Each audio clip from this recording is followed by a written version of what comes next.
23절에서 26절 우리 다 같이 한 목소리로 봉독하겠습니다. 그러므로 예물을 제단에 드리려다가 거기서 내 형제에게 원망 들을 만한 일이 있는 것이 생각나거든 예물을 제단 앞에 두고 먼저 가서 형제와 화목하고 그 후에 와서 예물을 드리라. 너는 고발하는 자와 함께 길에 있을 때에 급히 사화하라. 그 고발하는 자가 너를 재판관에게 내어주고 재판관이 옥리에게 내어주어 옥에 가둘까 염려하라. 진실로 내게 이르노니 내가 한 푼이라도 남김이 없이 다 갚기 전에는 결코 거기서 나오지 못하리라. 아멘.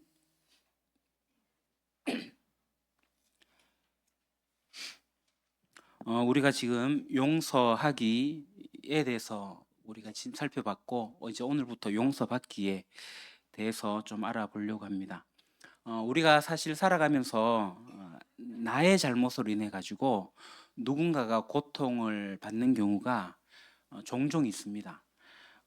이것은 이제 좀 정도가 다를 뿐이지 실제로 아주 사소한 것에서부터 시작해서 치명적인 잘못에 이르기까지 다양한 일들을 우리가 알게 모르게 우리 주변에 있는 사람들에게 상처를 입히는 거죠. 근데 많은 경우에 우리는 내가 용서를 해야 되는 입장만을 생각해요. 내가 잘못을 했기 때문에 내가 용서를 받아야 되는, 그래서 용서를 구해야 되는 이 문제에 대해 가지고 그렇게 심각하게 생각하지 않습니다. 그러니까 내가 받은 상처는 커 보이고 내가 준 상처는 뭐 별로 그다지 뭐 이런 식의 입장을 보이기 때문에 많은 사람들이 용서받는 것에 대해서 별로 생각하지 않아요. 많이 무감각한 것 같습니다. 근데 이제 대부분 용서를 받지 않게 되면요, 마음에 이제 두 가지의 극단 상태가 나오는데요. 한쪽 극단은 내가 용서를 받지 않았기 때문에 생겨나는 죄책감입니다. 죄책감에 빠져 살아요. 그러니까 내가 상대방에 저질렀던 이 잘못이 늘 떠오르기 때문에 이 죄책감이 마치 내 목 뒤에 붙어 있는 것처럼, 영어로 이제 monkey on the back이라는 말을 쓰는데요. 원숭이를 뒤에 이제 내 등에 붙여 놓은 것처럼. 그러한 죄책감에 빠져 살아가는 사람들이 있다는 거예요. 그런데 용서받지 못했기 때문에 또 다른 쪽으로 나오는 극단은 뭐 그거 뭐 별 대수야. 뭐 사람들이 이렇게 매우 강팍해집니다. 말도 막 함부로 해요. 상대방이 상처를 받든 말든. 그래서 용서를 구할 생각도 별로 하지 않고요. 자기가 잘못했다고도 생각하지 않기 때문에 사람이 점점 인격적으로 강팍해지는 그쪽으로 가게 됩니다. 그래서 용서받기의 문제는 실제로 내가 이제 상대방에 끼친 잘못에 대해 가지고 내가 어떻게 보상하고 어떻게 변상하고 그런 문제도 이제 따르긴 하겠지만 아주 중요하게 우리의 인격에 지대한 영향을 끼친다는 겁니다. 이걸 너무 그 생각에 빠져 살면 죄책감에 빠질 거고, 반대로 그것에 대해서 너무 무관심하면 강팍함에 빠지게 되겠죠. 그 인격이 우리 속에 이제 들어오게 되죠. 형성됩니다. 그래서 오늘 저는 여러분들하고 이 용서받는 것에 대해 가지고 성경이 어떻게 가르치고 있는지 좀 살펴보려고 합니다. 제가 이제 용서에 대한 시리즈를 준비하면서 이제 도서관에 가가지고 용서에 관한 책들을 이렇게 쭉 찾아봤습니다. 근데 참 놀라운 것은요, 제가 이제 시립도서관에 가가지고 용서에 대한 책을 이렇게 쭉 훑어봤는데, 책을 찾아가 목차를 이렇게 봤는데, 물론 제가 목차를 보고 거기에 이제 관심 있는 내용들을 제가 읽고 그랬었는데요. 이 책의 내용에 어떤 내용들이냐면 거의 대부분이 용서를 어떻게 할 건가, 용서하는 방법, 용서하기에 대한 책들밖에 없었어요. 용서를 어떻게 받을 것인가, 용서받는 것에 대한 책은 한 군도 찾지를 못했습니다. 뿐만 아니라 용서의 심리학부터 시작해갖고 용서에 관한 책들을 다 찾아봤지만 어느 한 책도 한 챕터를 할애해가지고 용서받는 것에 대해서 기록하지 않았어요. 매우 신기했습니다. 그런 생각이 들었어요. 그러니까 용서는 봐요. 용서는 하는 사람도 있어야 되고 받는 사람도 있어야 되거든요. 그럼 용서하기와 용서받기는 반반이어야 돼요. 그러면 용서받는 책도 한 반 정도는 돼야죠. 근데 사람들은 용서하는 것에 대한 책은 수십 권이 나와 있지만 용서받는 것에 대한 책은 나와 있지 않아요. 왜 그럴까요? 저는 그게 우리의 본성을 나타내는 게 아닐까 생각을 합니다. 그러니까 내가 받은 상처는 커요. 근데 내가 준 상처는 별로 크지 않다고 생각하는 것 때문에 그래요. 그러니까 내가 용서받는 것에 대해서 별로 생각하지 않고 살아가는 거죠. 그리고 실제로 많은 사람들이 용서받는 면에 대해 가지고 별로 생각하지 않습니다. 그 용서받는 것을 되게 가볍게 여기는 경우도 있습니다. 그러다 보니까 사람들은 용서하지 못해서, 그러니까 용서를 받으려고 하지 않으니까 용서하지 못해 가지고 고통이 생겨나요. 용서받지 못한 사람은 성숙하지 못한 그 인격 가지고 그냥 그렇게 살아갈 수밖에 없는 것 같고요. 그래서 이 용서받기에 대해 가지고 우리가 성경적 관점을 좀 살펴보려고 합니다. 오늘 본문 마태복음 5장 23절 26절까지가 성경에 나와 있는 용서받기에 대한 문제를 가장 잘 표현하고 있는 게 아닐까 생각을 합니다. 세 번역을 한번 같이 보도록 하겠습니다. 같이 읽을까요? 시작.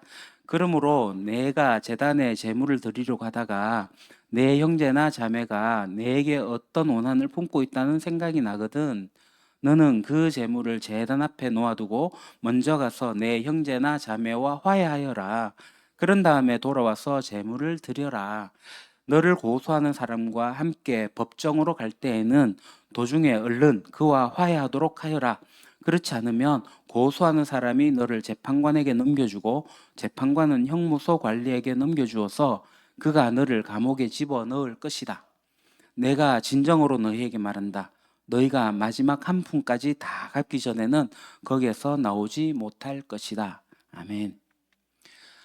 이 본문을 보게 되면 이 성경 구절에서 이제 용서받기의 시작 그리고 용서받기의 그 끝 어떻게 끝나는지 그것을 이야기해주고 있는데, 자, 용서받기의 시작이 어떻게 돼요? 상대방이 나의 잘못으로 인해 가지고 원한을 품고 있다는 것을 자각하는 데서부터 시작을 합니다. 자, 여기에 보면 재물을 드리려고 하다가 내 형제나 자매가 내게 어떤 원한을 품고 있는 생각이 나거든 이라고 얘기를 해요. 그러니까 용서받기의 시작은 내가 누군가에게 잘못했구나라는 것을 자각하는 데서 시작을 합니다. 나의 어떤 행동과 어떤 말이 이런 것들을 통해 갖고 내가 누군가에게 상처를 입혔구나 하는 것에 대한 자각, 거기서부터 시작이 돼요. 근데 이 자각이 없으면 용서받지를 못하죠. 그러니까 자각하는 게 시작이에요. 그러니까 자각으로 시작해 갖고 이 용서받기의 끝은 어떻게 끝나요? 화해하는 거 끝이 나든지 아니면 법적인 문제에 이르기까지 되죠. 그러니까 한 푼이라도, 마지막 한 푼이라도 다 갚아야 되고 다 보상해야 되고 다 변상해야지 이게 이제 문제가 끝난다라는 겁니다. 그러니까 화해하지 못했을 경우에. 그러니까 상대방으로부터 용서를 받든지 아니면 용서를 받지 못한다면 그걸 전부 다 보상해야 된다. 그게 그래야 이제 끝난다라고 얘기를 합니다. 자, 다시 말씀드립니다. 용서받기의 시작은 나의 자각으로부터 시작을 하고요. 용서받기의 끝은 상대방이 나를 용서해 주거나 아니면 내가 그것을 다 갚거나 이렇게 해서 끝이 나요. 물론 그 과정에 어떤 과정이 필요합니다. 그러니까 잘못을 표현하고 이해를 구하고 탕감을 받는 그런 과정이 필요해요. 그러니까 이게 이제 용서받는 거예요. 그러니까 용서받는 것도 용서하는 것과 똑같습니다. 정말 중요한 건데 그게 뭐냐면 용서받는 것도 과정이라는 거예요. 프로세스. 하나의 과정입니다. 이게 순간적으로 일어난 일이 아니라는 겁니다. 자, 그것을 일단 내가 자각을 하고 이걸 풀기 위해서 찾아가고 용서를 구하고 보상하려고 하고 탕감받으려고 하고 그 상대방도 그것을 용서하고 용서받고 난 다음에 그렇게 이제 끝이 난다는 거예요. 그러니까 용서받는 것도 과정이 필요합니다. 또 하나는 참으로 이제 놀랍게도 이 용서받기에는 두 가지 차원이 있습니다. 성경 본문에 보면 예배를 드리다가, 그러니까 제단에 제물을 드리려고 하다가, 그러니까 이게 이제 예배를 드리려고 하는 거예요. 자, 예배를 드리다가 형제들과 불화한 그 생각이 나면은 예배 드리는 거 멈추고 가서 화해하고 다시 돌아와서 예배 드려라 이런 얘기입니다. 그러니까 용서받는 것에 대한 이야기가 어떤 맥락에서 이야기가 되고 있냐면 예배 드리는 맥락에서 이야기가 되고 있다는 거예요. 그 용서받는 것에 이 이중적 차원이 있습니다. 왜냐면 이 말씀 마치 이런 거거든요. 네가 용서를, 그러니까 화해를 하지 않는다면 예배 드리는 것 자체가 무의미하다. 마치 이것과 같습니다. 여러분 누가복음에 나온 탕자 얘기 다 아시죠? 탕자가 허랑방탕하게 자기 아버지의 유산을 다 탕진하고 난 다음에 돼지우리에서 주염 열매로 먹다가 아 이거 안 되겠다 집으로 돌아가자 그렇게 결심하고 회개하면서 이렇게 돌아올 때 그가 한 말이 있습니다. 누가복음 15장 18절 19절에 나와 있는데요. 내가 일어나 아버지에게로 돌아가서 이렇게 말씀드려야 하겠다. 아버지, 내가 하늘과 아버지 앞에 죄를 지었습니다. 나는 더 이상 아버지 아들이라고 불릴 자격이 없으니 나를 품꾼의 하나로 삼아 주십시오. 아멘.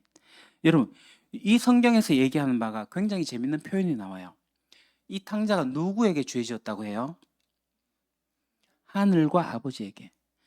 아버지에게만 죄 지었다고 얘기하지 않고 하늘에도 죄를 지었다고 얘기하는 거예요. 탕자가 굉장히 지금 중요한 이야기를 합니다.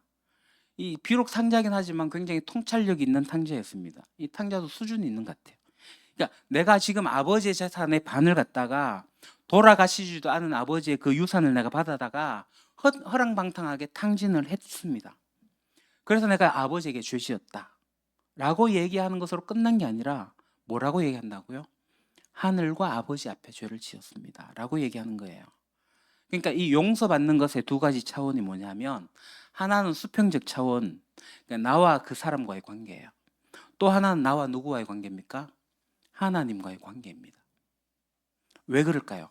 그러니까 내가 누군가에게 잘못한 것이 왜 하나님께도 용서받아야 되는 걸까요? 하나님은요, 이 우주의 주인이시고요, 우리 인간 하나하나에 대해 가지고 깊은 사랑을 가지고 계신 분이십니다. 그러니까 내가 누군가에게 잘못했다 하면 그것은 단순히 내가 그 사람에게 잘못한 것뿐만 아니라 그 사람을 너무나도 사랑하셔가지고 자기 아들을 희생하기까지 사랑하셨던 그 하나님에 대한 도전이고 그 하나님에게도 상처를 입히는 거예요. 그렇기 때문에 그러니까 우리는 용서를 받기로 할 때 반드시 기억해야 될 것이 단순히 내가 잘못한 그 사람에게 용서를 받는 게 아니라 더 중요하게 어쩌면 누구에게 용서를 받아야 된다고요? 하나님으로부터 용서를 받아야 됩니다. 그래서 이 용서받기에 이 두 가지 차원이 있다라고 하는 겁니다. 이거 잊지 마셔야 돼요. 오늘 본문에서 또 우리가 이 용서받지 않은 자의 고통에 대해 가지고 이야기를 하고 있는데 용서받지 않을 때 참 재밌는 표현이 나와요. 26절에 내가 진정으로 너희에게 말한다. 너희가 마지막 한 푼까지 다 갚기 전에는 거기에서 나오지 못할 것이다. 이게 굉장히 상징적인 표현인데요. 그러니까 법적으로 구속되어 가지고 감옥에 들어가 가지고 거기에서 빠져나오지 못할 거다라는 얘기도 되지만 용서받지 못할 때 사람들은 자기 속에 있는 그 죄책감 또 반대적으로 강팍함이라고 하는 이 감옥에 빠져 가지고 빠져나오지 못한다는 겁니다. 그러니까 용서받지 않는 거 또는 용서받지 못하는 것은 실제로 우리에게 굉장한 고통을 주고 어떤 짐을 주게 되는 거죠. 그래서 이 용서받기, 이 중요한 원리를 좀 살펴보려고 하는데요. 용서받는 것에 대해 세 가지 정도 생각해 보겠습니다. 첫 번째, 하나님으로부터 용서받는 거예요. 두 번째, 상대방으로부터 용서를 받는 건데 이건 좀 더 구체적으로 얘기하면은 상대방의 유익을 생각하는 거예요. 그리고 세 번째는 공동체의 도움을 받는 겁니다. 요걸 이제 하나씩 얘기하겠습니다. 첫 번째, 상대방에게 용서를 구하기 전에 우리가 먼저 해야 할 부분이 있습니다. 내가 어떤 사람에게 고통과 어떤 아픔을 주었을 때 그 사람의 주인, 뭐 그 사람이 크리스천이건 아니건, 그러니까 그 사람이 하나님의 주권을 인정하든 하지 않든 그 사람을 존귀하게 여기시고 그 사람을 사랑하시는 하나님과 먼저 대면하는 일이 있어야 됩니다. 이것은 이 그리스도인의 용서와 하나님을 알지 못한 사람의 용서와의 큰 차이가 나는 부분이기도 하죠. 실제로 이 부분에서 하나님을 알지 못한 사람들은 용서받는 게 굉장히 어려워집니다. 모든 죄라는 것은 하나님의 법도와 원리를 무시하는 거거든요. 특별히 사람을 향한 죄는 하나님이 특별히 사랑하시는 사람에 대한 잘못된 행위입니다. 이것은 궁극적으로 하나님을 무시하는 거고 하나님의 원리와 법도와 하나님이 애지중지하시는 그 사람에 대한 잘못이에요. 그렇기 때문에 우리는 먼저 내가 누군가에게 잘못했을 때 우리가 제일 먼저 생각해야 될 게 그 사람에게 용서를 먼저 빌기보다 그 전에 진짜 주권자이시고 우주의 주인이신 내 인생의 주인이신 하나님께 먼저 용서를 받는 것이 필요합니다. 나의 잘못이 얼마나 심각한 것이었는지, 내가 그에게 얼마나 심각한 상처를 주었는지, 그리고 그것 때문에 하나님께서 나를 위해 가지고 어떤 대가를 지불하셨는지, 그래서 나에게 어떻게 완전한 용서를 주셨는지 그것을 다시 한번 확인하는 것이 우리에게 필요해요. 자, 하나님으로부터 용서받는 면에 있어서 우리가 어떤 누군가에게 잘못을 행했을 때 그때 정말 중요한 것은 뭐냐 하면 그 사람도 시간이 필요하지만 나도 시간이 필요하다는 거예요. 그러니까 용서받는 사람에게도 시간이 필요합니다. 그런데 이 문제를 별로 깊이 생각하지 않고 대뜸 찾아가 가지고 용서를 구하는 사람이 있어요. 그것은 사실은 그 사람을 위하는 게 아니라 자기의 유익 때문에, 그러니까 자기의 이익 때문에 그런 경우가 많은데, 실제로 용서를 구하기 전에 먼저 해야 될 것은 하나님 앞에서 진실되게 회개하고 나서, 그러니까 하나님, 내가 이런 면에서 어떤 누구누구에게 이렇게 잘못을 했고 고통을 주었습니다. 내가 누구에게 손해를 입혔습니다. 하나님이 사랑하시는 그에게 제가 그렇게 했습니다. 라고 하나님 앞에서 정리하는 것이 가장 중요한 일입니다. 그래서 하나님으로부터 용서받는 게 중요해요. 그렇게 용서를 구하면 하나님 용서하시나요? 아니야, 너 운동장 10바퀴 돌고 와. 이렇게 하시나요? 아니요, 하나님은 용서하십니다. 우리가 진실하게 우리의 죄를 자복하면 미쁘신 그 하나님께서 우리의 죄를 용서하세요. 어떻게 용서하시죠? 왜 용서하시죠? 그러니까 사실 우리는 용서받지 못하는 자였잖아요. 이미 다 얘기한 거지만 하나님의 진노가, 하나님의 공의로운 심판이 우리에게 쏟아져 내려와야 되는데, 그 쏟아져 내려오는 진노를, 그 공의 심판을 누가 대신 받으셨다고요? 예수님이 대신 받으시고 돌아가셨어요. 그렇기 때문에 우리가 정말 진실하게 하나님 앞에 서가지고, 하나님, 내가 이러이러한 면에서 잘못했습니다. 그리고 이 잘못된 것에 내가 대가를 지불해야 되는데 그 공의로운 심판을 부당하게도 예수님께서 지셨으니 감사합니다. 그럴 때 우리가 용서를 받는 거예요. 그러니 하나님 앞에서 내가 먼저 용서받는 것이 첫 번째입니다. 근데 이걸로 끝나면 안 돼요. 지난주에 우리 천 작가님하고 했던 내용이 그거예요. 영화 밀양에서 나오는 것처럼 하나님께서 나를 용서하셨다, 그걸로 이제 끝내버리는 경우가 허다하게 많습니다. 그거는 잘못된 거예요. 이 하나님께 용서를 받았으면 그 다음으로도 반드시 넘어가야 됩니다. 첫 번째, 하나님께 용서받은 것 다음에 두 번째는 상대방으로부터 용서를 받는 거예요. 좀 더 엄밀하게 말하면 상대방의 유익을 생각하는 겁니다. 많은 사람들이 용서를 구하러 갈 때 상대방을 위해서 가지 않고 나를 위해서 가요. 나의 죄책감을 없애기 위해서 가는 거죠. 그런 경우가 비일비재합니다. 그 다음에 그분들이 뭘 해요? 용서를 구하죠. 용서를 요구합니다. 특별히 이제 크리스찬들 가운데는 우리가 다 만 달란트 빚진 사람이었는데, 야, 그냥 100데나리온 정도는 막 그냥 묻고 갑시다 라고 하는 거죠. 그러니까 아주 성경적으로 용서받았다는 것을, 내 하나님께 용서를 구했으니 나를 용서하라고 요구하는 그런 경우들이 생겨나는 거예요. 그러니까 주변의 사람들도 그렇게 요구하는 경우들이 있습니다. 그것은 용서받는 자의 바른 자세가 아닐 뿐더러, 그것은 정말 하나님 앞에서 이 사람이 용서를 받았는가 하는 것도 의심스러운 내적 자세입니다. 우리가 용서를 받을 때는요, 자기의 유익을 위해 가지고 그걸 가는 거 아니에요. 상대방의 영적, 정신적, 물질적, 신체적 모든 면에서 상대방의 유익이 어떠한가를 고려하고 찾아가서 이야기하는 거예요. 기억하셔야 됩니다.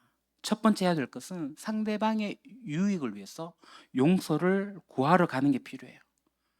그렇게 이제 상대방에 가가지고 뭐 해야 돼요? 두 번째, 보상이나 회복을 약속하고 이행해야 돼요. 세 번째, 용서받은 자의 겸손함과 그 은혜 받은 자로 살아가야 됩니다. 이것도 이제 하나씩 얘기하겠습니다. 자, 먼저 찾아가서 용서를 구해야 되죠. 성경에도 계속 얘기하는데요. 마태복음 5장 24절은 뭐래요? 먼저 가서 25절에 얼른, 누가복음에도 아버지에게로 돌아갔어.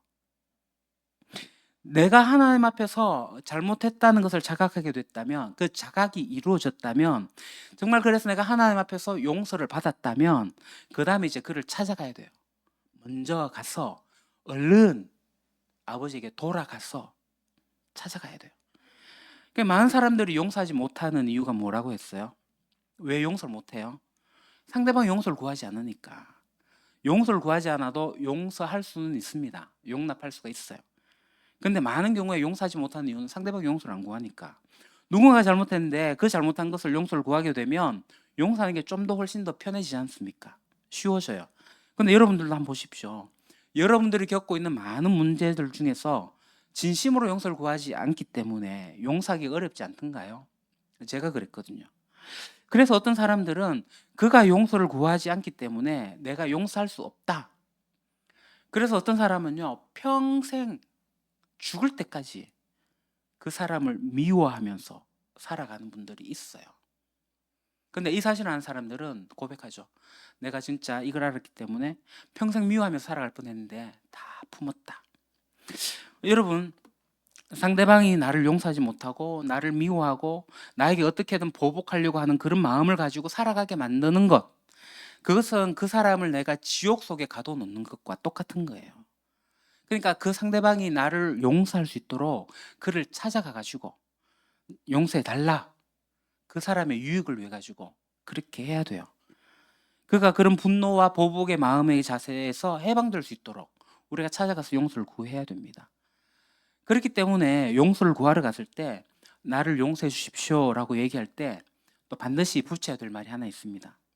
특별히 이제 용서를 구하게 될 때 이제 그 큰일, 상처가 클수록 지금 당장 용서하지 않으셔도 됩니다.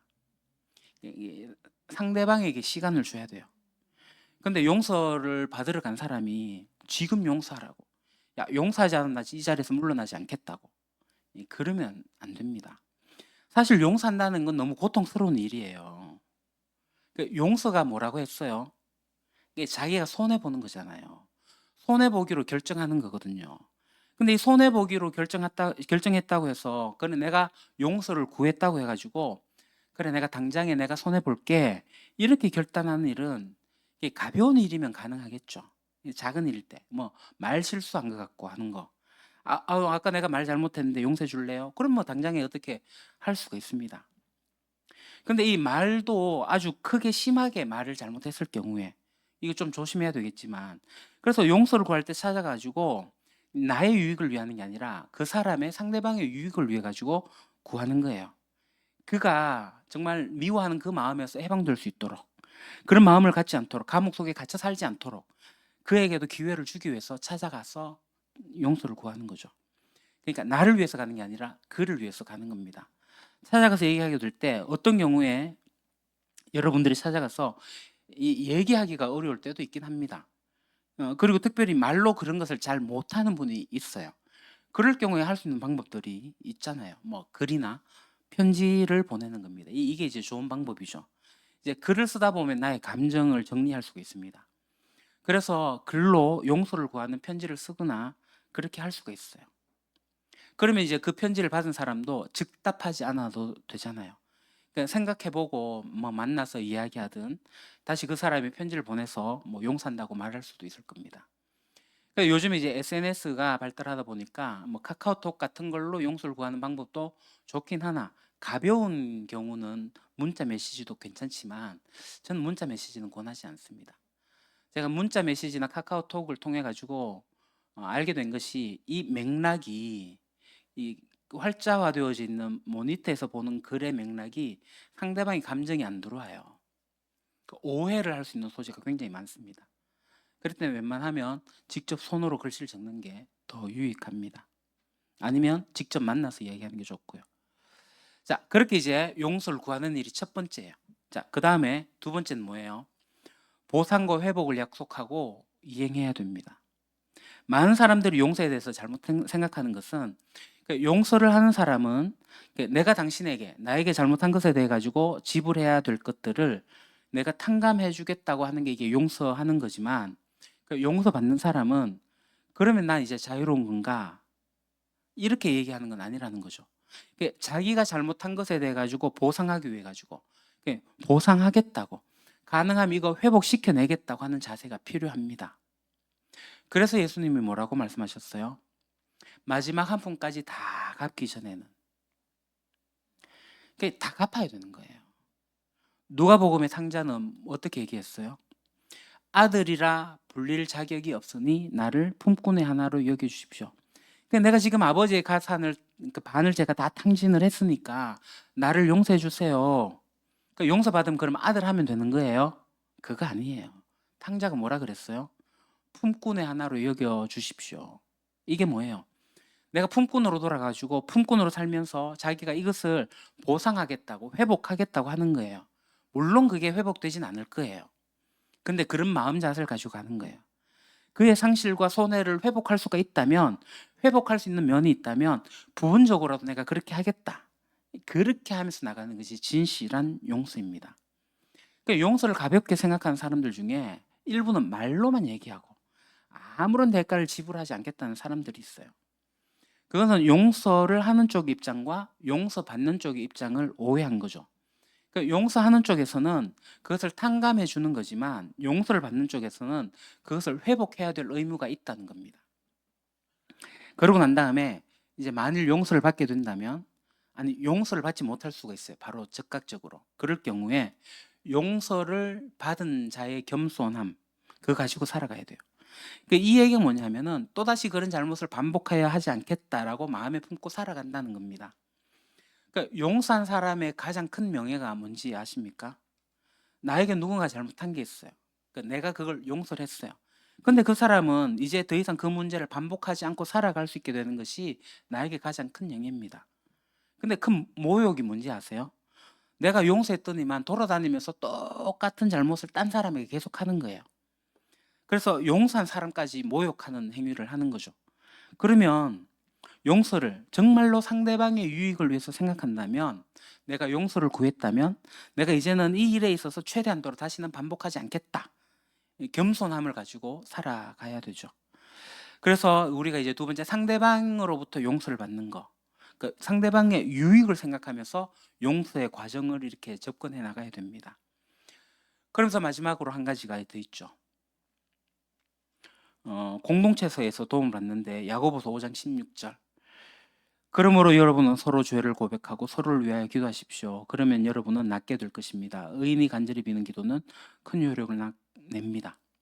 자, 여러분 서로 죄를 고백하고, 여기 이제 그 표현이 나와요. 성경에서 우리가 서로의 죄를 고백하라고 얘기합니다. 여러분 우리 유림교회는 용서하는 것이든 용서받는 것이든 용서의 모든 면에서 서로를 도와줄 수 있는 아주 좋은 환경입니다. 지난주에도 내가 용서를 해야 될 때, 상대방이 용서를 구하지 않고 떠나갔을 때, 상대방이 멀리 갔거나 세상을 떠났거나 그 용서를 받아야 될 사람이 없다고 할 때, 그럴 때 어떻게 해야 된다 했죠? 공동체 속에서 내가 그를 용서하길 원한다라고 선언하는 것이 중요하다고 했습니다. 그의 선언을 들은 공동체는 또 뭐 해줘야 된다고요? 네가 누구를 용서한 것에 우리가 증인이다. 공동체가 서로 용서하는 것을 인정해주고 확인해주는 것이 필요한 것처럼, 용서받는 면에 있어서도 공동체는 아주 중요한 영향을 끼칩니다. 서로 죄를 고백하는 것은 매우 중요합니다. 우리가 어떤 개인에게 죄를 지었다면 그 사람에게 용서해달라고 구해야 됩니다. 근데 만약에 그 죄가 교회 전체에 끼치는 죄라면 공적으로 그것을 사과해야 됩니다. 죄와 씨름하면서 사람의 도움이 필요하면은 지원해 줄 수 있는 사람들에게 그 죄를 고백해야 됩니다. 하나님께 정말 개인적인 죄를 고백한 후에도 하나님이 정말 나를 용서했는지 확신할 수 없다면 영적 지도자나 가까운 지체들을 찾아가 가지고 죄를 고백하고 하나님의 용서를 확신하는 말을 들을 수 있어야 돼요. 왜요? 우리가 누구예요? 하나님 나라 백성이 누구예요? 제사장이거든요. 다른 사람에게 제사장이 되는 거예요. 우리는 다른 사람이 그리스도에게 나아가서 그 그리스도의 용서를 구할 수 있도록 중간에 제사장 역할을 해야 되는 거예요. 그래서 뭐 해야 되는 거예요? 서로 기도하는 거예요. 서로를 위해서 기도하는 겁니다. 공동체가 그 일을 하는 거예요. 용서의 원리에 대해서 한번 생각해 봅시다. 제가 세 가지를 얘기를 했습니다. 첫 번째, 하나님으로부터 용서받는 거예요. 두 번째, 상대방의 유익을 생각하면서 상대방의 용서를 받는 거예요. 세 번째, 공동체의 도움을 받는 일입니다. 용서받는 일이 특별히 어려울 때 공동체의 도움을 받는 것도 굉장히 중요합니다. 기도하겠습니다.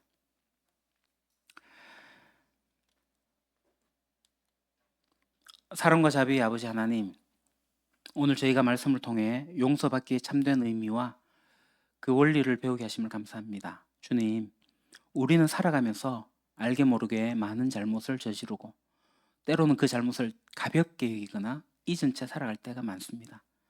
내가 받은 상처에는 민감하지만 내가 남에게 준 상처에는 무감각했던 저희의 마음을 용서해 주십시오. 오늘 말씀을 통해 저희가 깨닫게 하신 것처럼 용서받기는 단지 사람과의 관계에서 끝나는 것이 아니라 하나님과의 관계 속에서도 반드시 필요한 일임을 고백합니다. 주님, 우리가 누군가에게 잘못을 저질렀을 때, 그것을 깨달았을 때 먼저 하나님 앞에 진실하게 회개하게 해주시고 또 그 사랑하는 이에게도 진심으로 용서를 구할 수 있는 용기와 겸손을 허락해 주십시오. 상대의 유익을 생각하며 내 죄책감을 덜기 위한 용서 구함이 아니라 그 사람의 마음이 참된 자유와 평안을 얻을 수 있도록 진정성 있게 다가가게 해주십시오. 혹시 우리가 용서를 구해야 할 사람이 있다면 주님께서 그 마음을 움직여 주셔서 진실한 화해와 회복이 이루어지게 해주십시오. 또한 우리 공동체가 서로의 약함을 있는 그대로 나누고 죄를 고백하며 함께 중보하는 따뜻한 믿음의 가족이 되게 해주십시오. 우리 안에 죄책감이나 강팍함이 자리 잡지 않게 하시고 오직 주님의 은혜와 용서가 충만히 흐르는 공동체가 되게 해주십시오. 모든 죄를 대신 지시고 십자가에서 완전한 용서를 이루신 예수 그리스도 이름으로 기도합니다. 아멘.